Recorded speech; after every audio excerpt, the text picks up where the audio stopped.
P10, Mr. Mikey, step back, the dumbest of basketball in the flesh, getting busy. Let's get going. Talking about the NBA and the play-in tournament. So NBA April 12th through 15th is the time we getting busy. I mentioned the videos got to keep coming because the playoff races keep a gunning. If everyone's unfamiliar with the play-in tournament, let's get to basics. And I think a picture speaks a million words. And here it is. Here goes the braquita, and this is what it means, okay? It means that teams up to 10th place have the opportunity to make the playoffs, but they have a long, long freaking road to get there. Isn't this crazy? This is what makes the NBA fun. How many games, you ask? Uno, dos, tres, uno. Uno. Uno, guys. All right? Uno. Look at this. Look at this. Uno game, man. This is March Madness through the fire, through the limit to the wall. This is what we're doing here with the play-in tournament, guys. So it's kind of crazy that the AC or set, well, the alleged AC, because it's really the opportunity for the 10th, the 9th, the 7th, the 8th to get into that picture, has a long road and a tie road to get there. They play two games to get there. And that could either be positive or negative depending on how healthy the team is, all right? So as we took into understanding what the play-in picture means and stop watching Will Smith, we're going to get busy. Yeah, I had to do that. We're going to get busy and really start to look at the teams, right? In the standings and why this is all good, all fun, why I love it, man. NBA, stand the fuck up. Let's get busy, all right? Jumping in here, okay? Jumping in, okay? This is what it looked like. Right now. Hey, come home tomorrow. So it's crazy. I thought the Lakers were totally out of this thing. Lo and behold, these ninjas is still in the playoff hunt. And so is the Hawks. I mean, look at this. It is freaking crazy what can happen in this NBA. This is what it is. It's a lot of fun. So, the Lakers would play, if the standings stay as they are right now, would play the Pelicans, okay? The Dallas Mavericks, and the Minnesota Timberwolves, who will keep slipping, all right? They should have caught up to the other teams. They don't deserve to be in this position, okay? They do not deserve to be in this position, okay? So, check this out. There's an opportunity. So the slots that you're getting the opportunity to play in is the 7th and 8th slot. You get the drift? You kind of getting, I feel like going back because I kind of was like, oh, hey, 10, 9, 8, 7. I kind of messed up a little bit because I don't think I explained it well. There are 2 teams out of the 4 teams that can make the 7th and 8th slot. Okay? Can you see that? So the Lakers will play the Pelicans and they would get the 8th seed. The 9th and the 10th play to get the 8th seed. The 7th and the 8th play to get the 7th seed. That's busy. Okay? So Minnesota would have to tear through the Clippers in order to be able to play the Memphis Grizzlies. And I won't lie to you once more. I'm going to tell you something. If I'm these teams and I'm looking at the 1 and 2 on the West, there's no doubt in my mind, keep me right where I'm at, bro. Keep me right where I'm at. If I am the Minnesota Timberwolves, I do not want to try to move up to the 6th slot to face Golden State.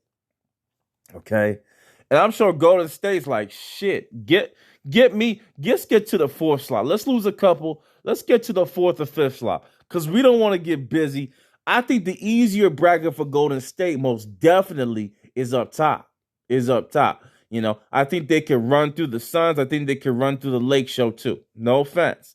That bottom bracket is a little bit queasy, but in all, even though Golden State's in a different predicament, we're gonna talk about the Wiseman situation. I do think Golden State would it's tough, bro. I just think the Nuggets are scary if they get a Jamal Murray and a Mike Porter Jr. back. They're a little bit scary. All right, that'll be tough to handle. Mavericks, Jazz, they go to battle. That's going to be interesting, right? They face off with the Suns versus either the Lakers or the Pelicans. Okay.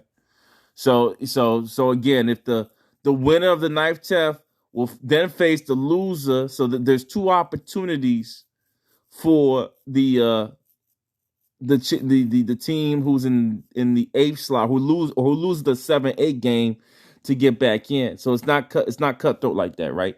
It's like Minnesota worked their asses off. So if they lose to the Clippers, it's a wrap. No, it's not a wrap. All right, they get the opportunity to move back in and face the winner of the 9-10 game, and then that's the eighth seed. So it's kind of like you got the seventh and eighth seed got two chances. The ninth and 10th seed got one chance to hero. Okay. So again, for me, I think Minnesota has to win out and try to get into that slot there. I would like to see the Clippers versus Lakers. That would be interesting. But guess what, guys? The work that the Pelicans have done to put in, and Zion, I mean, I'm not sure what's going on there in New Orleans land. Zion Williamson should really be scratching his head right now saying, you know what, why not? You know? Why am I not playing right now to help this team? The Pelicans are actually loaded, if you really look at them. They have every position settled, okay? They really upgraded their team. I'm not sure I understand the foot situation with Zion. I'm sure it's serious. I'm stuck in the rumors of him wanting to go to New York. But, you know, I'll be honest. If there's no Anthony Davis, I'm not sure why the Pelicans can't beat the Lakers. I'm not gonna lie to you, okay? If I'm gonna be honest, I'm not sure why the Pelicans cannot beat the Lakers with the talent they have. They're loaded. I could just imagine Zion back. I would put Zion in a backup 5 role on his return. He doesn't have to start. Don't need him to start. He just needs to be a rebounder and a booster on this team. They got enough weapons offensively with McCollum and Ingram at the 1-2. Scoring. You know, Zion can come off the bench, right? Playing with Jackson, maybe alongside Jackson Hayes, get some a little bit of work there, 10, 15 minutes. Anyhow, Pelicans versus versus the Clippers. You know, I got the Pelicans again beating that team and making it in. I got the Wolves beating the Clippers, moving into that 7C versus Memphis. If this was real, this is what would happen. In my opinion, on the East Coast, I would have the Brooklyn Nets versus Hawks. It's a tough one for me. It matters what street Trey is on. The Nets could be in a lot of trouble here, guys. They could be in a lot of trouble, bro, because Trey's that type of dude. Okay, he's that wicked. He's that wicked. It'll be interesting. It's tough for me. I gotta go with Brooklyn for now, but I mean, shit. I mean, I wouldn't be surprised if the Hawks beat them in a 1-game series. You know, it's one of the 55-point Trey games. You know what I'm saying? Then you move over to the Cavs and the Hornets. Okay, and this is a tough matchup. It really is. I do got the Cavs beating the Hornets, going out to face the Heat. But you know, wouldn't be surprised if the Hornets do their thing. They're really on a nice streak right now. I wonder if Gordon Hayward will come back. And then whoever loses that, you know, I got the Hornets losing that versus the Nets, and that'll be a war for that 8th seed. And they're dying to get there because that's a nice easy matchup for number 1. I'm sorry, I love Boston, the duo, and it's great that they came back to number 1. But you know, I'm gonna stop here with what I see. Right, I think if it's not probably not gonna end up like this. It's that tight. It's that tight. This was just a play-in to go over what the play-in is, and now we kind of got the picture. Probably confused y'all from the beginning to the end, but at the end I gave it to you. It's tough. It's tough on the East. It's tough on the West. We still got noodles to move. We still got about 2 weeks left, and a lot of things can happen. So we're going to keep watching. I want to go on perspective because, you know what? Me going into this may not even make sense. These teams may not even be there. So I'm going to get out of here. Step back, Mikey. Sign off. Play in to play win. I'm gone. Peace.